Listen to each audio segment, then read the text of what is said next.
I am an Englishman. Not only am I an Englishman, I am proud to be an Englishman. And with John Cleese's recent tweet claiming that London is not an English city, there has been a lot of talk of what it means to be English, and even more saying that it is stupid to be proud of an accident of birth. I am here to make the counter-argument. And for the one simple reason that the country I was born in is one that I'm very proud of, with a culture and history that is abundant with reasons to be proud. The most glaring part of our culture is fair play, that is directly influenced into the law, heading all the way back to the Magna Carta, with the Bill of Rights of 1689, all limiting the power of the monarch, reflecting the political thinking of the English philosopher John Locke. So not only did we set the precedent for common law, but through our culture of fair play, we also came up with many international sports still played today, such as football, rugby, cricket, and even table tennis. This idea of fair play bled throughout the entirety of the English culture. This allowed such things as the Clapham sect pushing through the Slavery Abolition Act in 1833. And these conversations of fair play are still ongoing with our constant elections for Parliament every 5 years, as this is a process, not simply an end, and that is something to be proud of. We are also a country of civility, good manners and politeness. We expect people to hold doors for their common man, give up their seats for the elderly and disabled, commonly offering apologies even when you have caused no inconvenience whatsoever.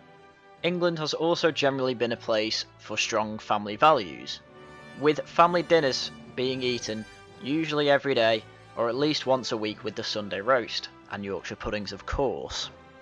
But let's not forget the other cuisine. Tea is a very large British staple, scones with the afternoon tea.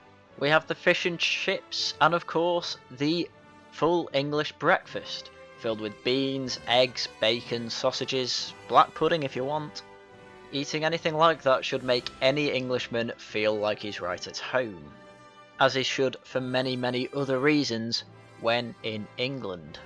As England is a place of, I would call, unmatched beauty.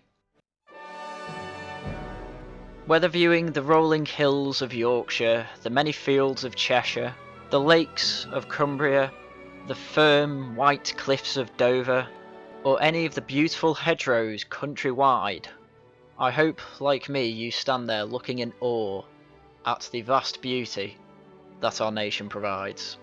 As the natural landmarks of England are not a worldwide phenomenon, they are uniquely English and a reward for those of us willing to hike out to the greatest peaks of Cumbria to look over the lakes of the Lake District.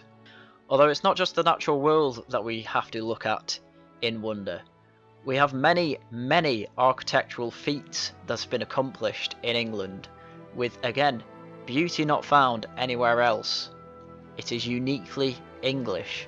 Simply study the beautiful symmetry of King's College, Cambridge, or any of the many cathedrals we have in pretty much every major city in England. From Yorkshire Cathedral to Westminster Abbey, every single one a huge achievement of architecture.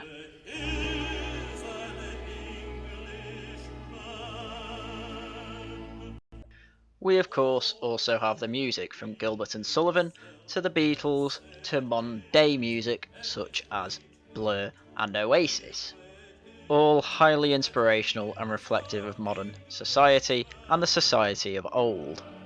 But what point am I trying to get at here? Sure, these achievements were done by men that weren't me. They're probably not even related to me. But they are and were my fellow man, my countrymen, people who influenced the culture I was born into. And every bit I read of our rich history and culture, a little bit of me gets a little bit stronger, knowing that I am part of this nation that set up so much of the modern world and still influences it today. Yes, there are atrocities and downsides along the way, but what I am proud of is the fact that yes, I am English. I am going to carry on and do what I can for this country to make it better in any way that I can. Thank you.